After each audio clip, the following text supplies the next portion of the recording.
What's up, guys? Welcome to another episode of Comics Remixed. I'm your host, I'm Junior. And I'm David Sanchez. And as you noticed, our tech got a little bit fancier. So we're trying new things out. Bear with us. Trying different editing techniques. So, we're trying to do everything in our power to make sure. We're trying to clean it up. Yeah, thank you. Yeah, we're trying to clean it up. Trying to clean it up. So, thank you for watching, as usual.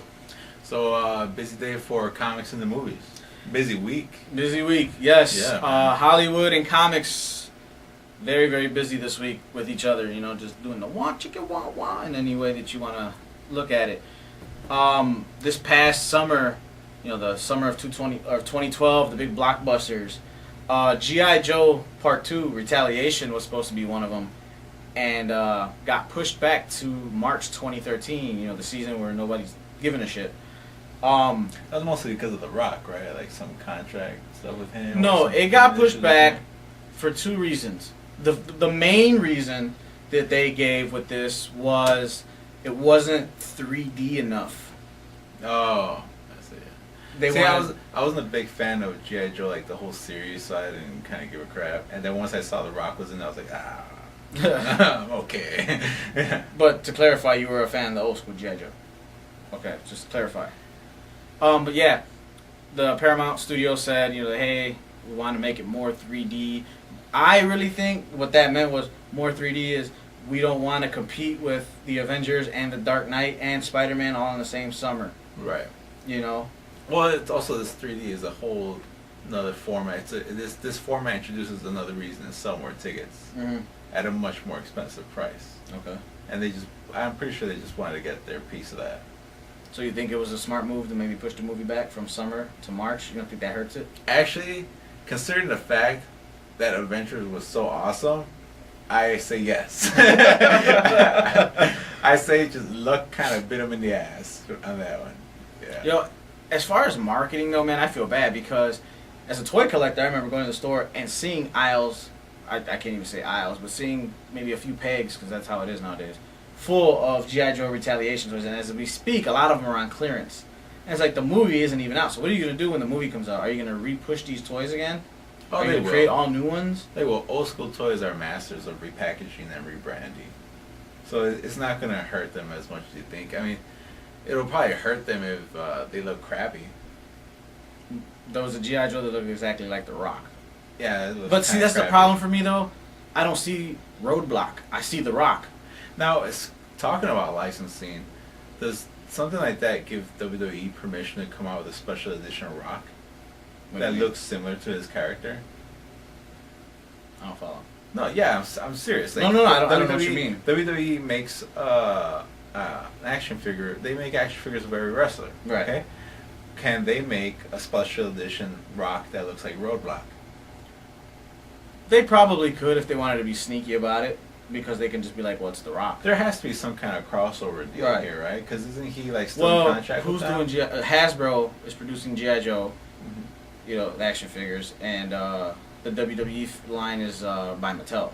Yeah, but how hard would it be to be like, hey, we could kind of like cross-platform here, we could split the profits somehow. True. Like, hey.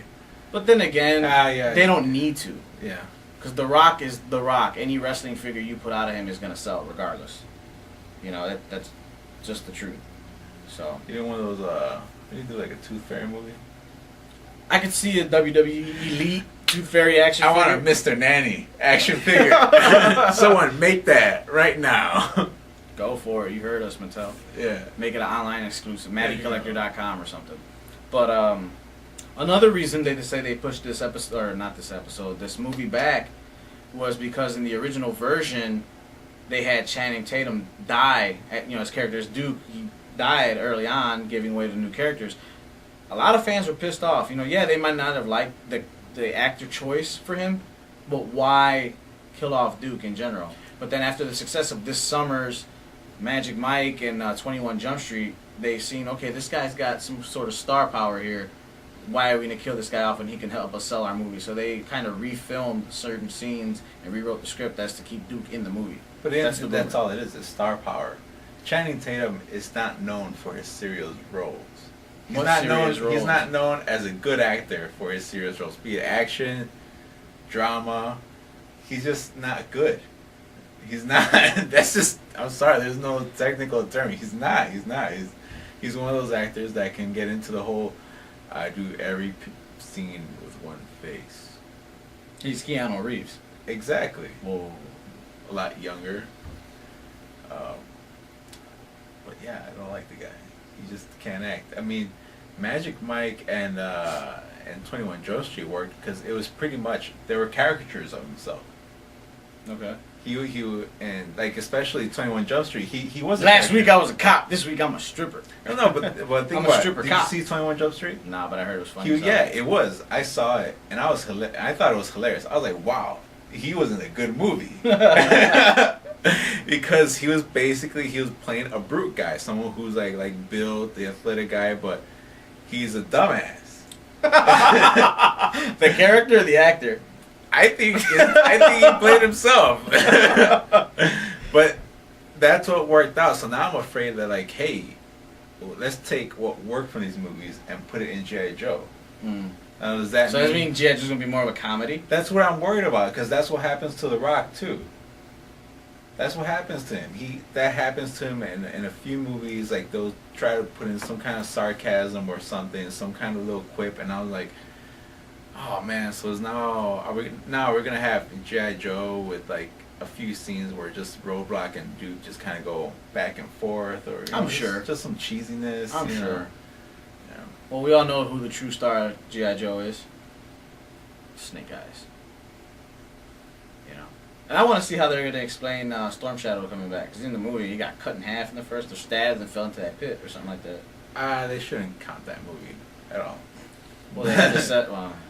Which was the point of killing off Duke, right? They made a statement that this is not the same G.I. Joe franchise. True. That was the whole thing, which I was actually happy about. I do like how they're bringing the chrome helmet of Cobra Commander, like the mirrored one. Yeah. You know, so unfortunately it's Third Rock from the Sun guy. See, it's funny because when I look at G.I. Joe and I see Joseph Gordon as Cobra Commander, I'm like, that does not fit. That's the kid from Third Rock from the Sun. Yeah. But he fit in Dark Knight and all these movies. The other two movies he made this summer, The Looper, I think it was called, and the one where he's the messenger. Well, because he wasn't used well. That's more of a director not being able to use him well or not introduce him. Nolan, the way he used him in Inception alone, I forgot he was fantastic. The way he was. In 500 Days of Summer, he was more of a man than he was in the G.I. Joe movie. Okay, but damn. I mean, will I watch this in theaters? Will I pay money to go watch this next movie in theaters? No, I'm not. So we all know that I'll be doing the review for that episode then. Yeah, I mean, flat out. Even when it goes into like the $5 show, even if like I'm at the laundromat and someone brings me a bootleg, I'll give him back the bootleg. I'm like, David, come on, it's my treat. We'll go get wings afterwards. I'll say, I'll meet you after the movie. All right, let's keep it moving. Jamie Foxx has been rumored to play Electro in the sequel to Amazing Spider-Man. Your thoughts?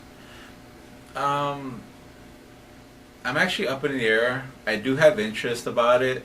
I mean, wasn't Electro kind of like an off the cuff kind of guy? It's kind of nutty.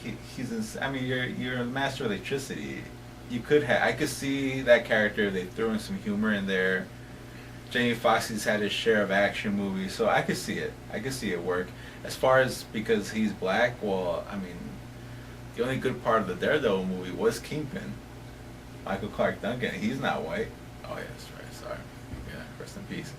Yeah, he didn't have to be white. Nick Fury, Sam Jackson. Sam Jackson really worked out, but replace David Hasselhoff with a bar of soap, and we have a better Nick Fury. So.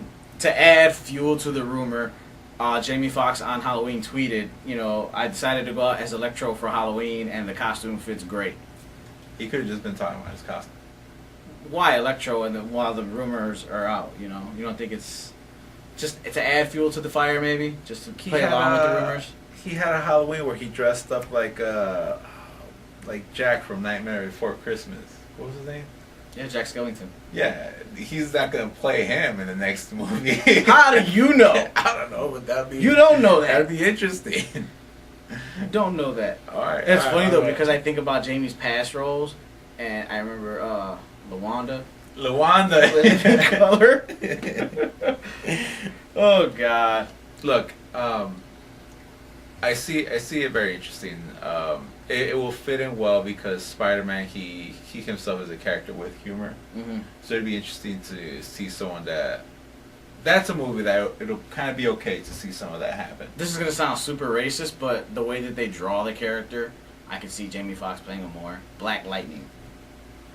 And I don't mean it in the racist way. It's just, if you look at the latest issue of DC Universe Presents, it teams up Blue Devil and Black Lightning. And the artist on there kind of mirrored Black Lightning to look. You could see Jamie Foxx playing. Yeah, I didn't think about that before. Which it doesn't make you racist. I mean, DC was kind of the king of black. Well, come on, have you watched our fucking show, man? No. But DC did. I mean, Black Lightning. I mean, they had their share of black exploitation. Right, so, but I just mean, I meant it in the way like I wasn't trying to be like, yo, Jamie Foxx is black, so he should play a black character. You know, come on, man. Think about our past episodes. We're always throwing shit in there like that. So I just wanted to go on record and say that this was not one of those on purpose incidents where I wasn't trying to be racist. Nothing. He's a fucking racist. Now the Asian. No, I'm just kidding. Yeah, I don't think that's a big news thing. That's not a big deal. You don't think so? No, it's not. You don't think it'll get if anything, bigger? I see it as exciting because we need this new road. We need to give like this whole talk about Venom and Carnage a break. Okay, give those characters time to be properly launched into the series, because before they even came to the comics, so much backstory went into both characters before they just kind of like, hey, I'm Carnage. You know, there's build up, and that's why these characters work.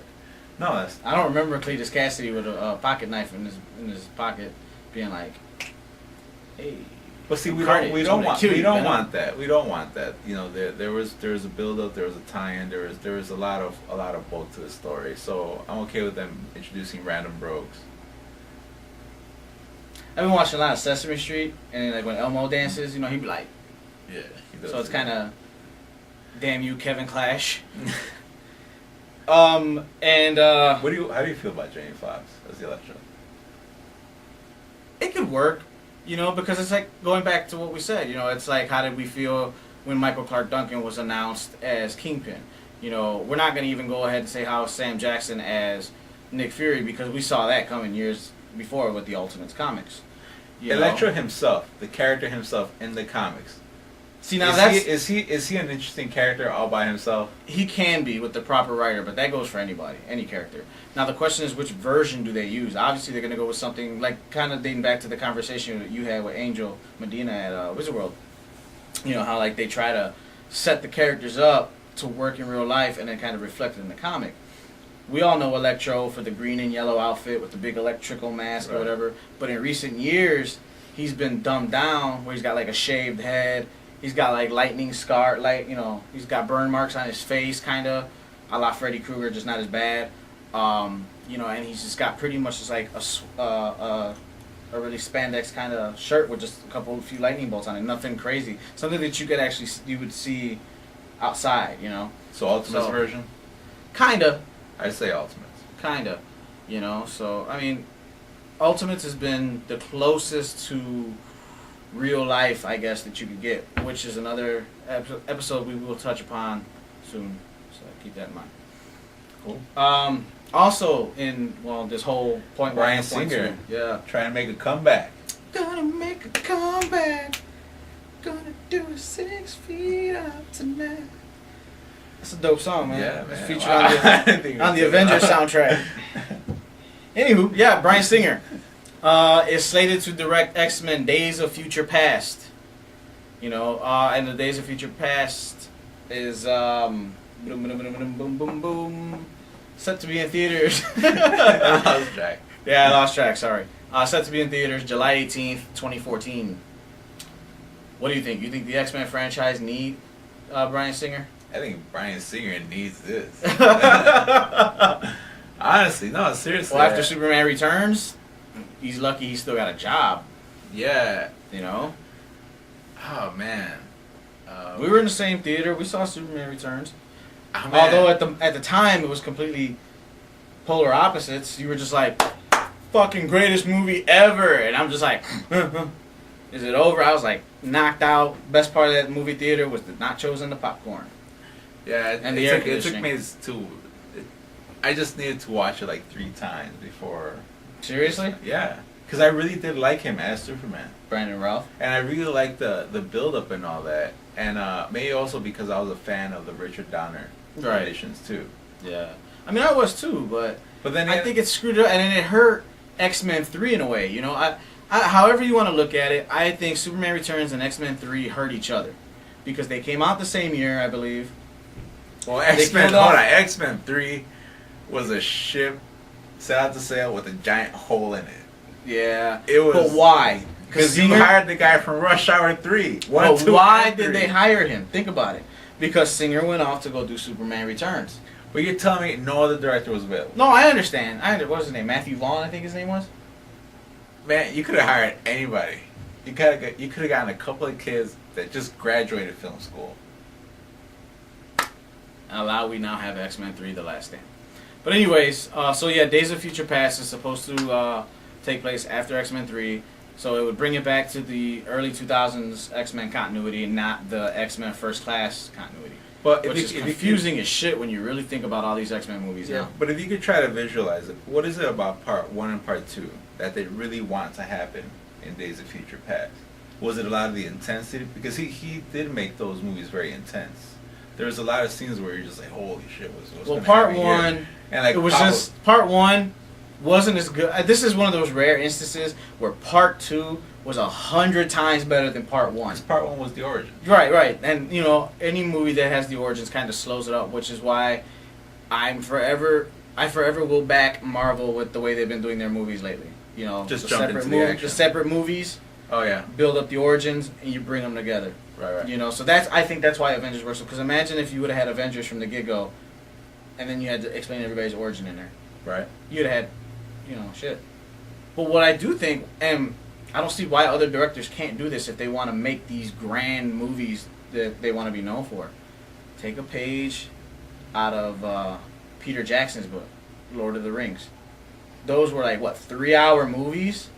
And that was a lot of walking. Yeah, it was a hell of a lot of walking. But yeah. The walking apart, even the fucking trees walked. But besides that, look at the build-up it took in 3 hours. Yes, you got the origins, but you got the action. You're just like, that was a great standalone movie. Oh no, there's 2 more movies coming, and they're one right after the other. You're just like, you know, can you imagine if they did that with a Marvel kind of movie? I could let it slide if they did it for Justice League. I want that to happen in the Galactus movie. That would be there's perfect. There's a Galactus movie? No. If they were to make one, like, it has to be a giant epic movie. Oh, of course. Like a Crisis movie. No, it'll be an animated feature. Movie. No, it has to be an Onslaught movie. It has to be something crazy. It has to be JLA Apocalypse versus what's that counter JLA? You know, just Age of Apocalypse. We need all. You do the whole Legion quest. You do the entire AOA. You know. Peter Jackson said it's okay for you guys to make epic movies. Yeah, but nobody else wants to do it. Now, bring Peter Jackson on board. How about that? How are we gonna fit? If anything, now that I'm thinking of Days of Future Past, how are they gonna fit a lot of that awesomeness in like 2 or 3 hours? Exactly, that's the problem. They won't. And I think the movie in part will suffer because of that. And one big thing, the X-Men movie universe is now becoming just as cluttered as the X-Men comic universe. Yeah. Where you've got too many movies, too many continuity error. You know, you got the 3 X-Men movies. You got Wolverine Origins, which took place, you know, years here, but then it didn't take place there. Now you got X-Men First Class, which was an alternate, and it took place before Wolverine, or like between Wolverine and X-Men 1 in the 1960s. But you screwed that up because you made Havoc one of the original members, which is the younger brother of Cyclops, who was a teenager in X-Men. You know what I'm saying? They screwed it up so bad. My thing with Days of Future Past is that hopefully it resets the continuity. Just wasn't about the climax. There was like all these other wonderful, awesome stories that led into them, like the social issues between the mutants and the humans. The Sentinels. The Sentinels were a huge issue. Right. With this, that should be its own movie right there. Is dealing with the Sentinels. Of course. You know, the political issues. Just like there's just Magneto. How there was like the counter, you know, villain / hero type of mutants. There's like all these factors that led into this moment. Mm-hmm. So why is it just a 2-hour movie? Oh, I understand. Is that why they needed someone like Bryan Singer? Like, hey, Brian, you know how to put a bunch of shit in one movie. Do that for us. So did Michael Bay. Yeah. You know. But that's why they're not going to get the guy from Rush Hour 3. Yeah. No shit. There you go. That's why they got Bryan Singer. Since we're on the subject of the X-Men movies, The Wolverine will be in theaters before that, actually. It'll be out next year. It'll be out July 26th. And they say that movie will take place after X-Men 3. Which is weird, isn't it? Because don't they have like Jean Grey in it or something like that? Or no, they said she's going to make a cameo or something. Like, as a sperm? I don't know. Yeah. Are you excited for The Wolverine? Actually, I'm not. I think you should just give it up. Just be like, Fox, just admit you fucked up. Take all your Mutant X-Men properties and do yourself a favor. Sell them to Marvel. Lease them back. If you still want some money out of it, either sell them, breach a contract, whatever. Just give them back to Marvel. Let them do it. That Marvel will even make yellow spandex work. Here's the thing: is you know what? A lot of this is also. Wolverine has also become Hugh Jackman's baby. He's the lead producer on these movies. Yeah. Wolverine Origins, that was like almost all of him right there.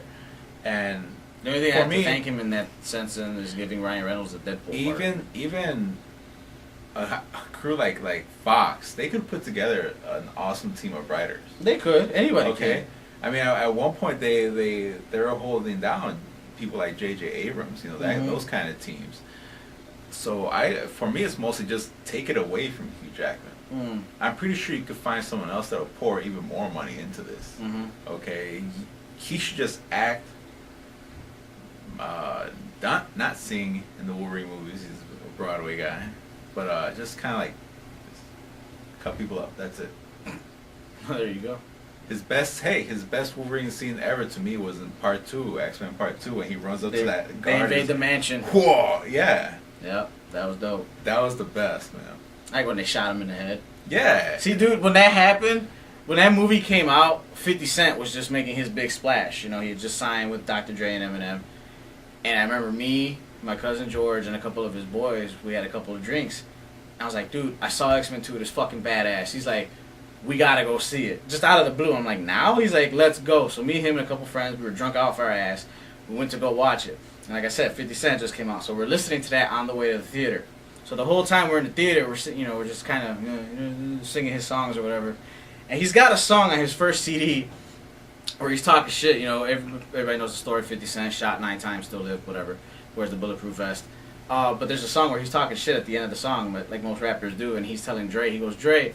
He's like, I got my bulletproof vest, I'm safe. He's like, I'm gonna get a bulletproof hat, I'm gonna do this, I'm gonna do bulletproof this and that. So we're laughing at it, like, wow, really, a bulletproof hat? I was like, it's a kind of a good idea.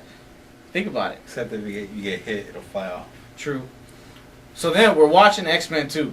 The scene where they're at Iceman's house? Yeah. So they shoot Wolverine in the head and he falls down and the theater's super quiet and you hear my cousin drunk off his ass go, nigga should have had a bulletproof hat. Fucking theater busted out laughing because they all knew what it was. Oh, I just had to throw that in there. It was a great memory. It's one of those you had to be there kind of moments. Yeah. Anywho. So yeah, rundown for this episode. Like I said, Hollywood and comics have taken over this week. You got Bryan Singer coming back to X-Men for Days of Future Past. Hugh Jackman should stop producing Wolverine movies. Jamie Foxx might play Electro. I still hate The Rock in most movies, including G.I. Joe. There you go. Just make a Snake Eyes movie. Come on, man. Really? Ray Park will be down for it. Hell yeah, Ray Park. Ray Park. Just let him write the damn movie. There'll be no words. Yeah, it'll be like the silent G.I. Joe issue 21. Have you ever watched the Unbox movies? No. That guy from no, I know he's yeah. Right. Him and Parker should just make a Snake Eyes movie. That's it. Yeah. That good, huh? Hell yeah. The only music you'd have in there is the G.I. Joe theme song somewhere in the background. Out the whole thing. Each time he knocks somebody down, now you know. And no, he's half the battle. No, and if for some reason, you remember Metalhead? Yeah. His weird ass laugh? Yeah. They would have in the background, so we're like, yuck, yuck! And you're like, what the hell? We're talking about Joe's now, man. Know, man. He was a dope G.I. Joe figure, or a Cobra figure, because he had the backpack with the 2 firing missiles, remember? He looked like a dumbass. You know, he even acted like on the show. And someone a bunch of rockets. Yeah. The rockets just be like. Someone's like, it don't be a good idea. It could have came out of his ass. But, you know, whatever. G.I. Joe characters just. And it makes you think, how did Cobra Commander be a commander when he makes such bad decisions amongst his own ranks? Now, what's the true, since we're on it really quick, what's the true origin of Cobra Commander? Was it he's the disgruntled car salesman? Used car salesman decides, you know what, I'm tired of selling used cars. I'm going to take over the world. I could tell you this, though. If you ever watched G.I. Joe Renegades, I like where they took it. Okay. I love his origins there. They're not like Wolverine origins, right? No, this one's actually, it actually explains the mask almost perfectly. He has like some disease and he's trying to cure himself, hence all the genetic experiments. I just saw a sexual joke in there. He's got a disease. He should have wore a hat. And with that, we're out of here. Have a good night. Peace I out. apologize for Junior's bad jokes. The what? What? Have a good night.